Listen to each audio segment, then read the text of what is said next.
পানির নিচে তুলে কৃষকের স্বপ্নের সোনালী ফসল। অসমে চলন বিলে হঠাৎ পানি বেড়ে যাওয়ায় এই অঞ্চলে শত শত হেক্টর জমির ফসল পানির নিচে। কোমর বা গলা পানিতে দাঁড়িয়ে ধান কাটার চেষ্টা নিরুপায় কৃষকদের। গত কয়েকদিনের টানা বৃষ্টিতে নদ নদীর পানি বৃদ্ধি পায় প্রভাব পড়েছে চলনবিল অঞ্চলে।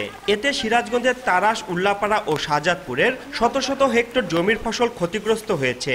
শ্রমিক সংকটে বেড়েছে ধান কাটার খরচ। ক্ষতিগ্রস্ত নাটোরের সিংড়া ও গুরুদাসপুর উপজেলার বিস্তীর্ণ অঞ্চলের ফসলও। চরম লোকসানের মুখে এই অঞ্চলের কৃষক।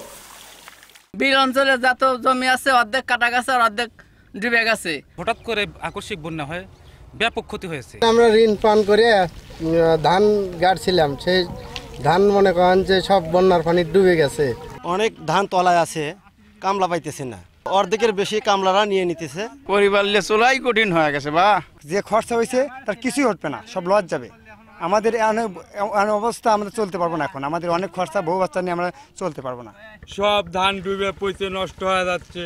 আমরা এখন এই ধান পান কি করে কাটবো? নাই কামলা, নাই কে পরিয়াত। ক্ষতিগ্রস্ত কৃষকদের তালিকা তৈরি করে প্রণোদনার আওতায় আনার আশ্বাস কৃষি বিভাগের।